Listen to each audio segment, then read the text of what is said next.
I remember back when, showing a little bit of ankle. Ooh, Hmm. scandalous. Well, imagine the uproar when hemlines started creeping up towards the knee in the Oh, 60s. yeah. Today, we're diving into swinging London, Okay. that electrifying era of fashion revolution.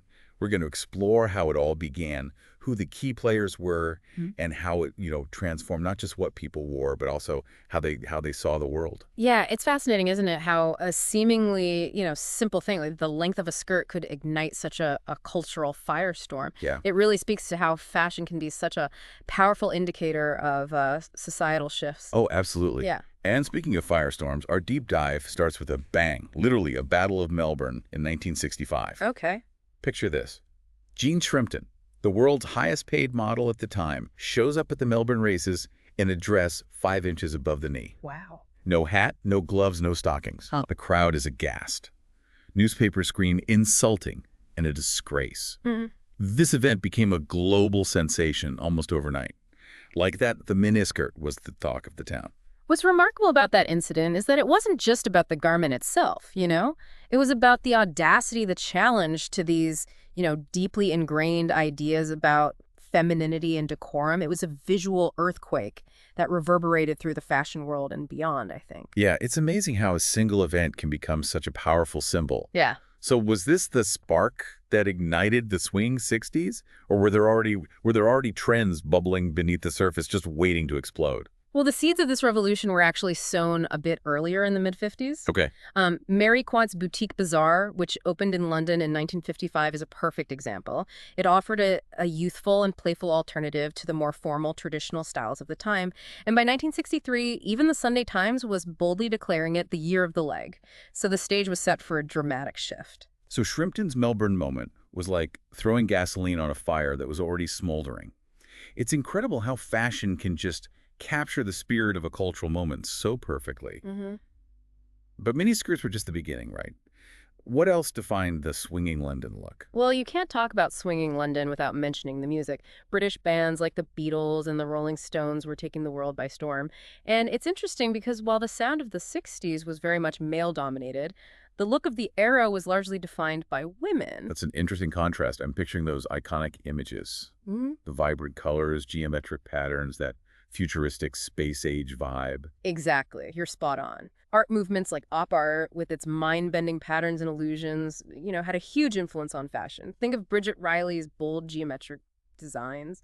And then there was the space race, the obsession with the future, and all things futuristic. Suddenly, everyone wanted to dress like they were about to blast off to the moon. That's so true. It was all about pushing boundaries, Yeah. embracing new materials like plastic and PVC, even if they weren't always, the most practical. Right. And of course, no conversation about 60s fashion would be complete without mentioning Diana Rigg as Emma Peel in The Avengers. Talk about a style icon who embodies that fusion of fashion and action. Absolutely. Emma Peel was the epitome of the modern, independent woman of the 60s. Her sharp, tailored outfits and go-go boots perfectly captured the spirit of the era. You mentioned earlier how the look of the 60s was very much driven by women. Mhm. How did their evolving roles influence the fashion of that time? Well, teenage girls emerged as a powerful force in driving fashion trends. Oh, wow. They had more disposable income than ever before, a newfound sense of freedom, and were avid consumers of pop culture magazines like Valentine and Honey that fueled these trends. It's amazing how fashion can reflect and even accelerate social change. Mhm. But this youth-obsessed culture, it wasn't without its complexities, right? Yeah. Think about the Dolly Bird look. With its white makeup, heavily lined eyes, and huge eyelashes. Didn't it, in a way, infantilize women? That's a really insightful point. While it was considered chic at the time, the Dolly Bird look in retrospect seems to be playing with a childlike image, even a rejection of traditional notions of womanhood. It was a complicated mix of rebellion and perhaps even a touch of societal regression. Definitely food for thought. But Uh, let's shift gears for a moment and talk about a place that became synonymous with swinging London. Carnaby Street. mhm. How did this formerly rundown street transform into a global fashion icon? It's a classic example of economic forces meeting creative energy. London's manufacturing industry was declining, leaving behind a lot of empty spaces and cheap rents. This attracted a wave of young designers and entrepreneurs like John Stephen, the King of Carnaby Street, who offered affordable, trendy men's fashion. So Carnaby Street became this vibrant hub for boutiques attracting a style-conscious, youthful crowd. Right. But here's a question for you. Did all of London really look like a page out of a fashion magazine? Were everyday Londoners actually strutting around in miniskirts and spacesuits? Well, that's where the media hype and the reality diverge a bit. Magazines like Time painted this picture of London as the city overflowing with fashionable youth. But the truth was a bit more nuanced. Prudence Glynn, the fashion editor of the Times, wrote about her experience riding the London Underground, where she mostly saw women in cardigans and sandals. Wow. Not a miniskirt in sight. The image, the myth of swinging London often overshadowed the everyday reality. It seems like Swinging London was as much a carefully constructed image, a media creation, as it was an actual lived experience for most people. But even within this carefully crafted image, certain individuals became larger-than-life icons. And one name stands out: Twiggy. Tell us about the girl who became the face of 66. Leslie Hornby, better known as Twiggy, had a truly fascinating journey. Coming from, humble beginnings, her father was a carpenter in a London suburb. Her rise to fame was meteoric. Her androgynous look with her tiny frame, cropped hair, and those huge expressive eyes further amplified the trend of youthful fashion. She really challenged the traditional image of the posh, privately educated fashion model. But her impact was complex, wasn't it? Absolutely. Twiggy's look was seen by some as, liberating, but it also drew criticism for setting this incredibly difficult, almost impossible standard of beauty. Yeah. It made people question whether the fashion industry was truly about empowering women or simply profiting from their insecurities, especially for older women who couldn't and probably shouldn't be expected to emulate this, waif-like ideal.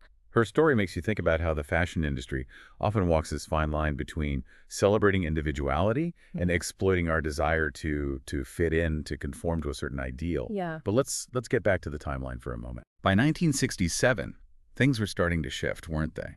The mod look was giving way to something new. You're absolutely right. There's a definite change in the air, a subtle but significant shift in mood. We see a move away from the playful, futuristic energy of the early 60s towards a more introspective, anti-establishment vibe. And once again, we find the Beatles at the forefront of this cultural shift. They were always ahead of the curve, weren't they? What were some of the signs that pointed to this change? Well, look at their adoption of mustaches in the late 60s. Oh, yeah. It was a clear departure from their clean-cut image. And then there's the iconic cover of Sgt. Pepper's Lonely Hearts Club Band, released in June 1967, with its psychedelic imagery and Victorian-inspired military uniforms. It really foreshadowed a shift towards a more introspective, even nostalgic aesthetic. It's incredible how the Beatles, once the epitome of swinging London, were now channeling Victorian vibes and heading to India for spiritual enlightenment.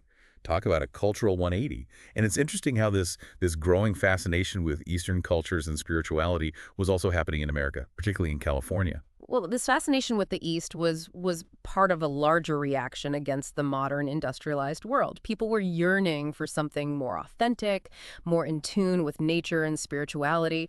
And as we head into 1968, it becomes clear that the center of cool is shifting away from London. California, with its laid-back bohemian vibe, is becoming the new epicenter. So Carnaby Street, once the pulsating heart of swinging London, is starting to feel a bit like a tourist trap.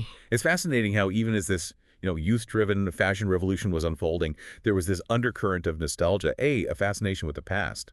Yeah, that tension between the future and the past is a recurring theme throughout the 60s. And there's no better example of this than the story of Biba, a boutique that began as a symbol of 60s cool but ultimately succumbed to the fleeting nature of trends. Biba, that legendary name. Tell us more about its rise and fall. It seems to mirror the trajectory of swinging London itself. Biba's story is a classic tale of a boutique that perfectly captured the zeitgeist but struggled to adapt to the changing times. Founded in 1964 by Barbara Hulanecki, it initially sold affordable, trendy clothing with a distinct 60s flair. Hulanecki had an incredible sense for emerging trends and quickly embraced the hippie look with its flowing fabrics, ethnic influences, and a darker color palette. So Biba was ahead of the curve, anticipating the shift away from the bright futuristic styles of the early 60s. And even their store decor reflected that change, evolving from a light, airy space to something darker, more reminiscent of a Victorian-era emporium. Exactly. The atmosphere, the ambiance, was just as important as the clothes themselves. Biba became the place to see and be seen, attracting celebrities like Julie Christie and Marianne Faithfull. By 1969, they'd opened a new store on Kensington High Street, complete with Egyptian columns and marble floors, drawing in a staggering 100,000 customers a week. Wow. Biba was a phenomenon. But we know that even the hottest trends eventually cooled down. What caused Biba's downfall? Ironically, their success was also their undoing. As they expanded, moving into, bigger spaces and offering a wider range of products, they lost some of that exclusivity, that unique appeal. And by the mid-70s, the very styles that had made Biba so popular felt outdated to a younger generation, always hungry for something new. It's fascinating how the trends that fueled their success ultimately contributed to their demise. It's a reminder that even in the whirlwind world of fashion, there's a certain inevitability to the cycle of, rise and fall. Before we move on to the end of this era, let's pause for a moment and reflect. What stands out to you most about this fashion revolution?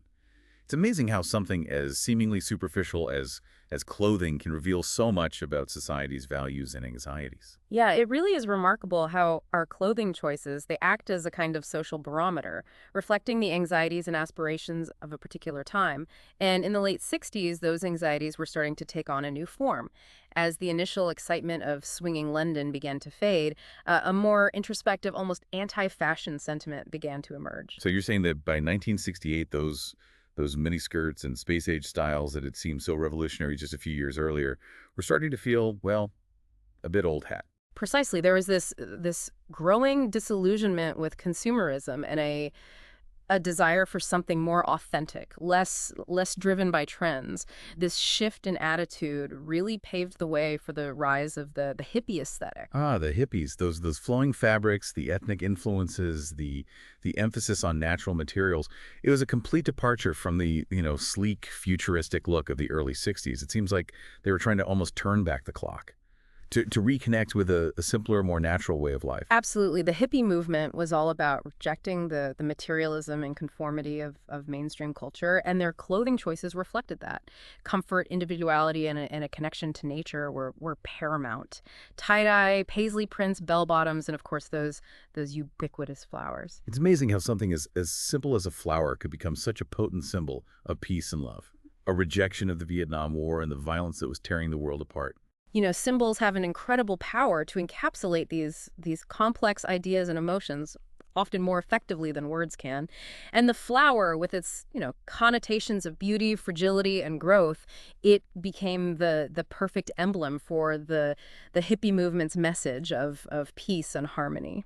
But as with any cultural phenomenon, the hippie movement, it wasn't immune to commercialization. Yeah. There were those who saw an opportunity to capitalize on this countercultural aesthetic, to package and sell it to the masses. Think about boutiques like Granny Takes a Trip and even the Beatles' ill-fated Apple boutique.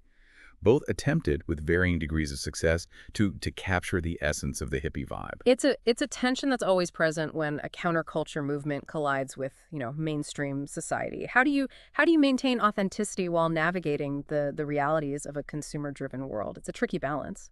And ultimately, that's what led to Biba's downfall, wasn't it? Their attempt to become a full-blown department store, to scale up and cater to a wider audience, alienated the very customers who were drawn to their, unique boutique experience. Yeah, you've hit the nail on the head. Biva's expansion into the former Darien Tom's department store in 1973 was a bold move. But it proved to be a step too far. They lost that intimate, almost underground feel that had been so integral to their identity. So the very thing that made them successful, their ability to, tap into a specific cultural moment, ultimately led to their demise when that moment passed. It seems like the story of Biba is a microcosm of the broader cultural shifts happening at the time. Swinging London was fading. The 60s were drawing to a close and a new era was dawning. But what about the legacy of the 60s fashion revolution? Did it just disappear, or are there elements that continue to resonate today? The impact of the 60s on fashion is undeniable. I think it democratized style, making it more accessible and affordable to a wider range of people. And it empowered young people to use clothing as a means of self-expression and social commentary in a way that had never been seen before. It's amazing to think how those miniskirts and bell bottoms, once seen as symbols of rebellion, have become such familiar, even nostalgic parts of our cultural vocabulary. It speaks to the enduring influence of the 60s. It was a decade that, despite its complexities and contradictions, continues to captivate and inspire us. But the 60s weren't just about looking forward, were they? As we've been discussing, there was also this strong undercurrent of nostalgia, a fascination with bygone eras. In a way, the youth of the 60s, in their quest to break free from their parents' generation, found inspiration in the styles of their grandparents. That's a brilliant observation. Think about the Beatles' Sergeant Pepper uniforms, the popularity of boutiques like I was Lord Kitchener's valet. That sold vintage military clothing. There was a definite romanticization of the past, even as people were embracing a new age of freedom and self-expression. It's almost like they were searching for authenticity and individuality in a more distant past, finding something genuinely rebellious in the styles of a bygone era. And this idea that fashion is cyclical, that it borrows and reinterprets elements from different periods, it's key to understanding how the 60s continue to influence us today. Those trends, they didn't simply vanish. They became part of our fashion vocabulary, waiting to be rediscovered and reimagined by future generations. So we see echoes of the 60s in the punk movement of the 70s with its, DIY aesthetic and stripped down styles. And again, in the new romantics of the 80s, who, embraced historical references and androgynous styles, much like the romanticism and theatricality of the late Victorian and Edwardian periods. It's fascinating how these threads weave their way through fashion history. Exactly. It's like a constant conversation between the past, the present, and the future. Which raises the question, are we destined to endlessly recycle the styles and ideas of the past? Or can we break free from these cycles and create something truly new? That's the age-old question, isn't it? Are we doomed to repeat fashion history, or can we transcend those cycles and forge a new path? It's a question each generation grapples with, using fashion as a tool for self-expression, rebellion, and cultural commentary. It seems like fashion is more than just about clothes. It's a reflection of who we are, where we've been, and where we might be headed. It's a language that speaks volumes about our values, our aspirations, our anxieties. Beautifully put. And it's a language that's constantly evolving, reflecting the ever-changing cultural landscape. But for now, let's step back from the runway for a moment and consider the broader implications of this 60s fashion revolution. What are some of the key takeaways, the lasting impacts that we still see today? Well, the 60s, with its unprecedented emphasis on youth culture and its rapid-fire trend cycles, fundamentally altered the way we consume fashion. It democratized style, making it more affordable and accessible to a wider range of people. And perhaps most importantly, it gave young people a voice, allowing them to use clothing as a tool for self-expression and social commentary. It's something we take for granted today, but it was truly revolutionary at the time. It's remarkable how those mini skirts and bell bottoms, once symbols of youthful rebellion, have become such integral parts of our cultural vocabulary, almost nostalgic reminders of a bygone era. It's a testament to the enduring power of the 60s, a decade that, for all its complexities and contradictions, continues to captivate and inspire.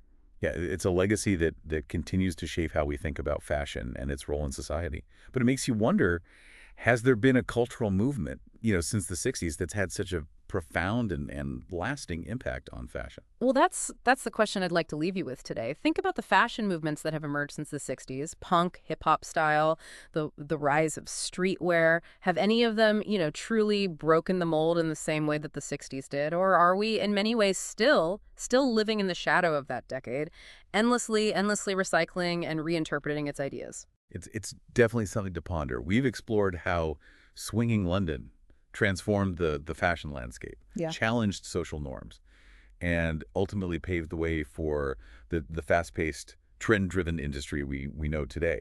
But the story doesn't end there. Fashion is a constantly evolving language, a reflection of our individual and collective identities. And it's a conversation that's far from over. What we wear, how we choose to present ourselves to the world, it speaks volumes about who we are, where we come from, and where we're going. We'd love to hear your thoughts on this. What fashion moments or movements do you think have had a truly seismic impact? Share your memories, your insights, your hot takes. Let's keep the conversation going. Because that's what the deep dive is all about, exploring the fascinating, the surprising, the thought-provoking aspects of our world. And remember, there's always more to discover, more connections to make, more perspectives to consider. So stay curious, keep exploring, and join us next time for another deep dive into a topic that's sure to spark your imagination.